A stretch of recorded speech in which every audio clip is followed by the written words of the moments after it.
Assalamualaikum warahmatullahi wabarakatuh. Ketemu lagi sama aku Wilda. Video kali ini aku nggak bahas makeup tutorial, nggak bikin review skincare atau review makeup. Kali ini aku kontennya berbeda dari biasanya. Nah, di sini aku mau berbagi cerita sebagai penderita PCOS. Nah, PCOS itu apa? PCOS itu adalah sindrom ovarium polikistik. Ketika aku belum menikah, itu aku nggak sadar ternyata aku itu PCOS gitu. Nah, PCOS ini apa sih sebenarnya gitu? PCOS ini tuh sebenarnya ketidakseimbangan hormon yang terjadi pada wanita di masa subur. Biasanya wanita itu kalau haid itu sebulan sekali gitu kan. Nah, kalau aku itu enggak. Aku enggak pernah haid sebulan sekali, tidak pernah. Paling cepet aku mau haid itu 3 bulan. Paling lama 7 bulan pernah, setahun nggak haid juga pernah. Awal pertama kali aku haid itu aku di kelas 6 SD. Kelas 6 SD itu juga kayaknya bukan yang keluar, itu bukan haid, itu kan darah gitu. Nah, itu kayaknya bukan darah, itu kayak flek yang berwarna hitam. Nah, itu juga cuma 4 hari. 4 hari aja, nggak biasanya kan kayak temen aku ada yang seminggu gitu kan. Nah, aku cuma 4 hari abis itu stop. Di kelas 6 SD itu dapat pertama kali.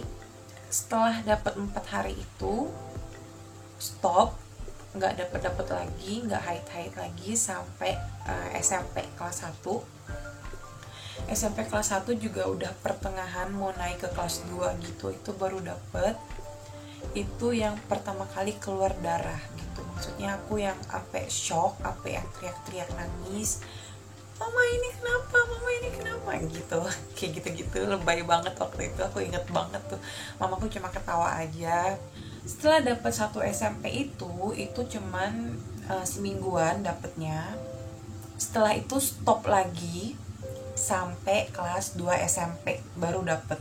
Kelas 2 SMP juga itu tuh dapetnya pertengahan juga mau naik ke kelas 3. Satu sih yang paling aku syukurin gitu, bulan puasa itu selalu full puasanya, jarang banget yang bolong. Tapi kalau sekalinya bolong itu lama banget, minimal 2 minggu.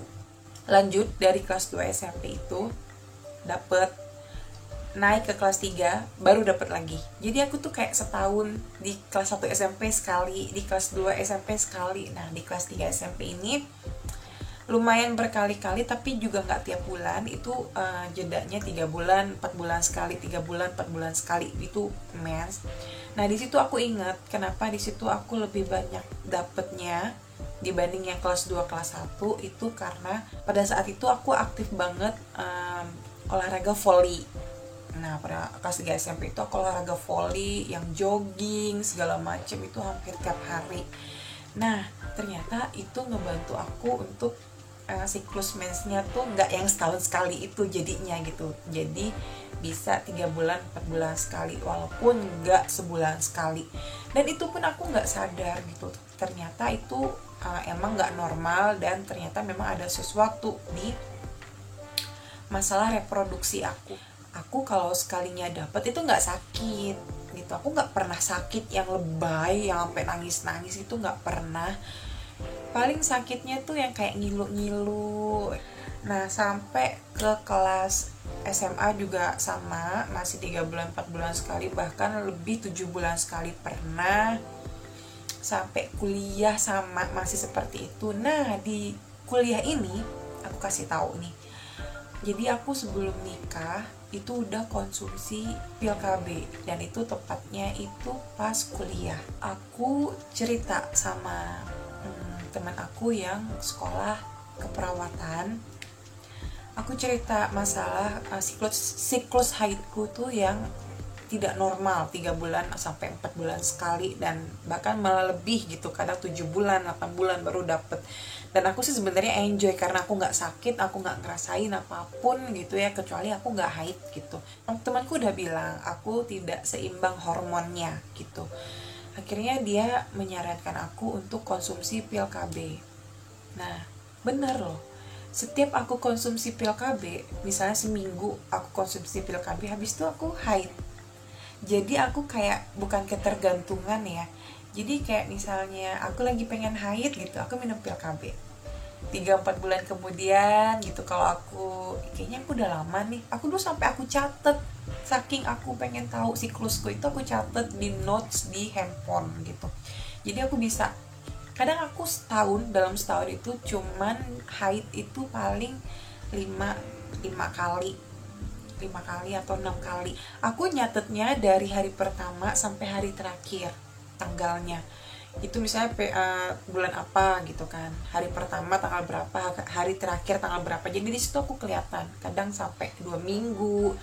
Dan 2 minggu itu enggak yang tiap hari keluar deres gitu, enggak. Aku paling deresnya itu kalau haid paling sehari 2 hari sampai 4 hari maksimal, itu deres banget. Nah selebihnya itu kayak ngeflek, kayak keputihan, tapi bukan keputihan, itu tuh darah, tapi cuman kayak bercak-bercak gitu doang. Itu yang bikin lama, panjang banget siklusnya itu. Karena itu aku konsumsi pil KB, tapi nggak tiap hari. Aku konsumsi pil KB itu kalau aku lagi pengen haid, akunya lagi pengen haid gitu, kangen, ibaratnya aku kangen haid gitu loh. Itu baru aku konsumsi pil KB. Sebenarnya sampai sekarang setelah menikah, setelah punya anak, aku nggak KB. Habis itu selain konsumsi pil KB yang menyeimbangkan hormonku, aku juga berobatlah ke Sinsang gitu. Ngeliatin tangan sebelah kiri, terus dia pegang gitu, terus dia bilang gini, masalah kamu ini haid. Akhirnya dia kasih pil 1 bungkus gitu, isinya 15 kalau nggak salah, ya isi 15 sampai 30. Pilnya tuh kayak kambing.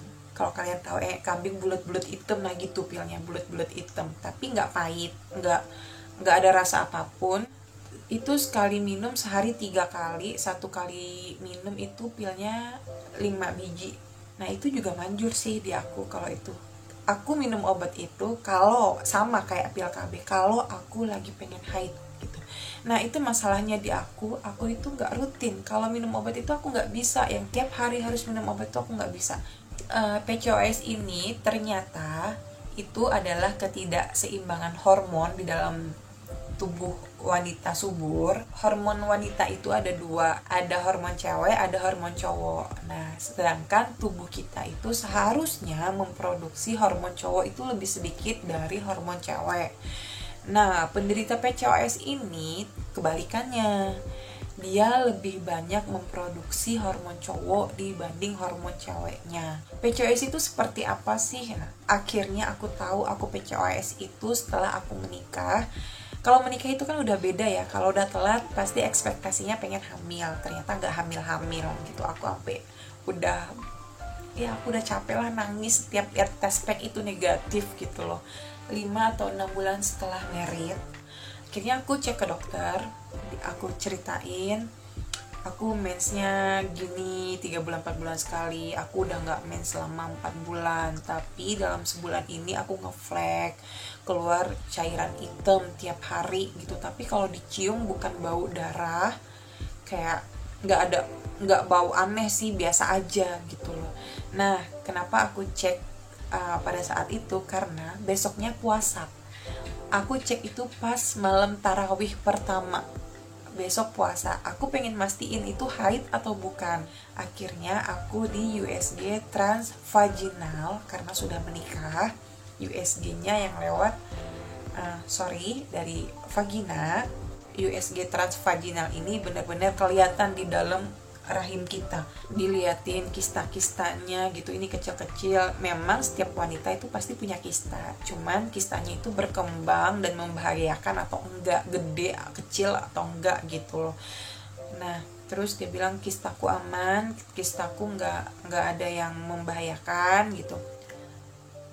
Nah di situ baru ketahuan sel telurku itu banyak banget, dan itu kecil-kecil, itu banyak banget tuh kelihatan di situ. Ini adalah PCOS gitu.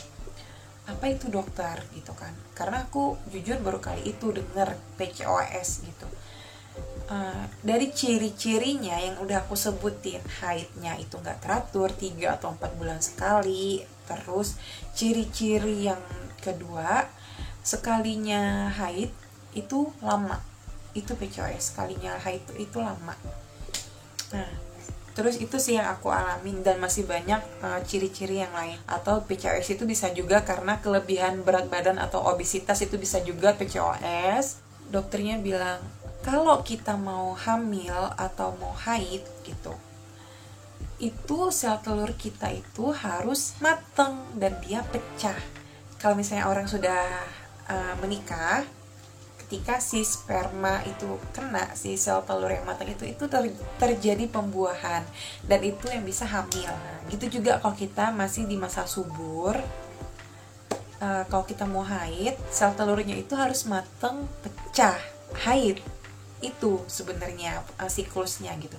Nah, sedangkan aku itu penuh kecil-kecil, jadi dia susah untuk gede, mateng, pecah itu susah. Makanya PCOS itu susah haid dan susah hamil. Aku bilang, ada obat apa dok? Ternyata dia gak mau kasih obat. Aku gak dikasih obat apapun. Dia cuma bilang, penderita PCOS kayak aku gitu harus ganti pola makan, pola hidup gitu loh. Apa yang kita makan, misalnya junk food, kita jarang makan makanan sehat, itu harus di stop semua, harus berubah semua. Terus olahraganya gimana bu? Sebaiknya harus rajin olahraga, harus rajin olahraga. Penderita PCOS itu harus gaya hidupnya sehat, pola makannya sehat. Tapi memang benar sih, ketika aku udah dibilang PCOS, aku mulai rajin sama suamiku untuk renang. Rajin renang juga nggak tiap hari sih, paling sebulan itu adalah 2 kali aku renang gitu. Daripada biasanya sebelumnya aku yang nggak pernah sama sekali olahraga. Dan aku emang suka junk food, makan makanan enak, micin-micinan itu enak banget. Dan ternyata itu PCOS, please harus dihindari. Itu sih kuncinya untuk penderita PCOS, itu harus ganti pola makan makanan yang sehat dan pola hidup gitu, harus olahraga yang rajin gitu loh. Ya kalau aku saranin sih renang sih, kalau kalian emang gak punya waktu banyak untuk jogging juga bagus, jogging juga disarankan, jogging, renang itu disarankan banget untuk PCOS. Jaga berat badan, jangan sampai obesitas. Terus kalau kalian ngerokok, sebisa mungkin itu dikurangi atau bahkan dihentikan gitu, karena malah memperparah PCOS-nya. Nah, selain tips-tips yang tadi aku sebutin, ada lagi tips yang lain, tips tambahan, yaitu kalau bisa jangan sampai kecapean, terus jangan sampai stres, depresi, selalu berpikir positif gitu. Itu juga ngaruh loh, karena PCOS itu berbicara masalah hormon gitu. Nah, kayak stres, kecapean itu kan juga mempengaruhi produksi hormon. Terus sakitnya apakah yang sebulan itu aku ngeflek itu ternyata aku mengalami penebalan dinding rahim. Nah, itu gejalanya ada 2. Yang pertama, ibu mau hamil. Yang kedua, ibu mau haid. Kita tunggu aja, ibu mau hamil atau ibu mau haid. Dokter, saya sudah 6 bulan, sekitar 6 bulanan menikah gitu. Saya mau program hamil dong, gitu sama dokter gitu kan. Terus dokternya bilang gini, umur ibu berapa? Udah 30? Belum. Dokter bilang, gak usah, ibu, kita gak usah program-programan dulu. Kita coba alami dulu, ibu usaha dulu, ibu enjoy dulu, ibu senang-senang sama suaminya, ibu pacaran aja dulu sampai setahun pernikahan. Jadi kalau di bawah 30 tahun usia kita, terus usia pernikahan kita belum setahun, itu kata dokter Didi sebaiknya alami aja dulu. Setelah ketemu dokter Didi itu, aku batal program hamil melalui dokter, tapi aku akhirnya program hamil sendiri. Aku bakalan share sih sama kalian, tapi nggak di videoin sekarang karena ini udah terlalu panjang. Jadi aku bakal bikin video khusus program hamil untuk PCOS, karena aku waktu itu PCOS dan sampai sekarang aku yakin aku masih PCOS. So kalian jangan lupa subscribe dulu sekarang, sama klik tanda lonceng di bawah di samping subscribe itu biar nggak ketinggalan video aku selanjutnya. Gitu sih perjalanan cerita aku mengenai haid, dari awal pertama kali aku dapat haid itu seperti apa, dan ternyata aku itu PCOS. Ciri-cirinya udah aku kasih tahu ke kalian, ciri-ciri PCOS-nya, terus tips cara untuk mengatasi PCOS itu seperti apa. Karena PCOS itu nggak ada obatnya sih, belum ada obat untuk menyembuhkan PCOS, cuman untuk menyeimbangkan hormon itu ada, tapi untuk menyembuhkan PCOS itu setahu aku belum ada. Mungkin kalau aku salah kalian bisa kasih tahu aku atau kasih masukan di komen di bawah aja ya, biar aku juga tahu, biar aku juga update, karena aku udah lama nggak konsultasi mengenai PCOS. Terima kasih udah nonton video aku, semoga ini bermanfaat untuk kalian semua. Semoga pengalaman aku ini memberikan sedikit ilmu untuk kalian semua. Sampai ketemu lagi di video aku selanjutnya, dan bye.